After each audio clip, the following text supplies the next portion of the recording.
নমস্কাৰ স্বাগতম জনাইছো আমাৰ চেনেলৰ অন্য এটি ভিডিঅ'ৰ মাজলৈ পুনৰবাৰ আপোনালোকক আজিৰ ভিডিঅ'টোত আমি অসম পুলিচ বা এডিআৰই গ্ৰেড 3 গ্ৰেড 4ৰ যি বৰ্তমান এটা বিষয় চলি আছে ট্ৰেণ্ডত সেইটো হৈছে সেকেন্ড লিষ্ট অহাৰ ওপৰত বা কাট অফ যে ইমান হাই গ'ল কিয় হাই গ'ল সেই বিষয়ে এই ভিডিঅ'টোত আলোচনা কৰিম লগতে সেকেন্ড লিষ্ট আহিবনে নাহে 30 মাৰ্চত কোনখিনি কেণ্ডিডেটে পৰীক্ষা দিব সেই সন্দৰ্ভত আজিৰ ভিডিঅ'টোত আলোচনা কৰিম যদি আপুনি এপ্লাই কৰিছিল অসম পুলিচৰ বাবে আপোনাৰ যদি কাট অফ কিবা অকণমানৰ কাৰণে হয়তো অহা নাই cut off next second list আহিব নেকি বা সেই সেকেন্ড লিষ্ট অহাৰ বাবে আপুনি বৰ্তমান কি ষ্টেপ ল'ব পাৰে বা আপুনি কি ব্যৱস্থা ল'ব পাৰে কোনখিনি ব্যৱস্থা ল'লে হয়তো আপোনাৰ ভৱিষ্যতত বিপদ হ'ব পাৰে সেই বিষয়ে এই ভিডিঅ'টোত আলোচনা কৰিম সম্পূৰ্ণকৈ শেষলৈ চাই থাকিব ভিডিঅ'টো যদি চেনেলত প্ৰথমবাৰ আহিছে আমাৰ চেনেলটি ছাবস্ক্ৰাইব কৰিব এনে ধৰণৰ ভিডিঅ'সমূহ পাই থাকিবৰ বাবে তো প্ৰথম কথা মুখ্যমন্ত্ৰী মহোদয়ে বৰ্তমান উল্লেখ কৰিছে অসম পুলিচ বা এডিআৰই গ্ৰেড 3 গ্ৰেড 4ৰ কাট অফটো অকণমান হাই হৈছে আৰু সেই হাই হোৱাৰ কাৰণটো হৈছে চৰকাৰ নহয় চৰকাৰে কেতিয়াও কাট অফ হাই কৰিব নোৱাৰে কাট অফ হাই কৰে কেণ্ডিডেটৰ মাৰ্ক ল'ৰা ছোৱালীৰ সংখ্যা সেনেকুৱা কিছুমান কথাই কাট অফটো হাই কৰে দ্বিতীয় কথা তেওঁ কৈছে সেকেন্ড লিষ্ট আমি কোনো ব্যৱস্থা নাই সেকেন্ড লিষ্টৰ এতিয়ালৈকে আমি একো চিন্তাই কৰা নাই বুলি মুখ্যমন্ত্ৰী মহোদয়ে ইতিমধ্যে ঘোষণা কৰিছে লগতে তেওঁ কৈছে আমি মেধাৰ ভিত্তিত চাকৰি দিছোঁ মেৰিট লিষ্টৰ বেষ্ট কৰি আমি চাকৰি দিছোঁ সম্পূৰ্ণ সঁচা কথা এতিয়ালৈকে যিমানখিনি হয়তো পোষ্টিং হৈ আছে আমি জনাত সেয়া সম্পূৰ্ণ মেধাৰ ভিত্তিত চাকৰি হৈ আছে কিন্তু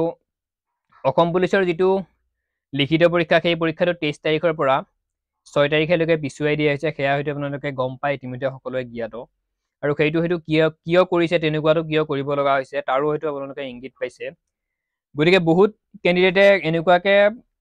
বৰ্তমান তেওঁলোকে সিদ্ধান্ত গ্ৰহণ কৰিছে যদি সেকেন্ড লিষ্ট নামাৰে অসম পুলিচৰ কেণ্ডিডেটখিনিয়ে আমি হয়তো হাইকোৰ্টৰ কাষ চাপিম বা তেনেকুৱা কোৰ্ট কাছাৰী কাষ চাপিম তেনেকুৱাকে বহুত কিবা কিবি বৰ্তমান চলি আছে নিউজত কিন্তু মই ভাবোঁ তেনেকুৱা ব্যৱস্থা কৰিব নালাগে এই কাৰণে কৰিব নালাগে কিছুমান কাৰণ আছে তাৰে নিজৰ বিপদ কিছুমানে নিজে হয়তো চপাই লয় এতিয়া এইবাৰ যিটো অসম পুলিচৰ ইণ্টাৰভিউ হৈ গ'ল এয়া ইণ্টাৰভিউৱে হয়তো আপোনালোকৰ বাবে শেষৰ ইণ্টাৰভিউ নহয় নেক্সট আৰু কিবা কিবি ইণ্টাৰভিউ আহি আছে আপোনালোকৰ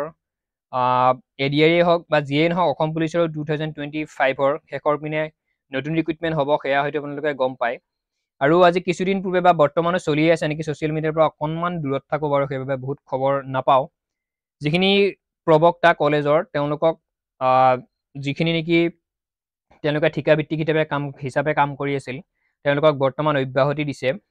চৰকাৰে সেয়া হয়তো আপোনালোকে গম পায় তেওঁলোকেও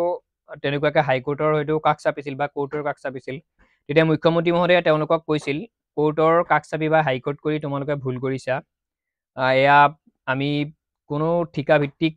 যিখিনি কৰ্মচাৰী লাগি আছিল প্ৰবক্তা হিচাপে তেওঁলোকক আমি কেতিয়াও চৰকাৰী হিচাপে নিযুক্তি দিব নোৱাৰোঁ বুলি তেওঁ ইতিমধ্যে ঘোষণা কৰিছে যদিও কিবা এক্সকিউজ কৰিলে হয় সেই প্ৰবক্তাকেইজনক ইমান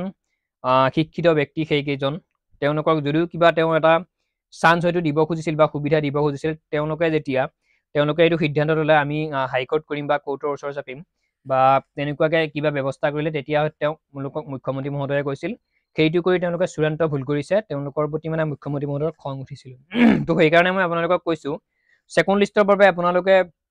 প্ৰতিবাদ কৰক বা আপোনালোকে দাবী উত্থাপন কৰিব পাৰে কিন্তু কোৰ্ট কাছাৰী কেছ তেনেকুৱা থানা তেনেকুৱা লগত আপোনালোকে জড়িত নহ'ব এইটোৱে আপোনালোকৰ অসম পুলিচৰ ইণ্টাৰভিউ শেষ ইণ্টাৰভিউ নহয় ভৱিষ্যতত আৰু দিন আছে আৰু আপোনালোকৰ চাকৰি হ'ব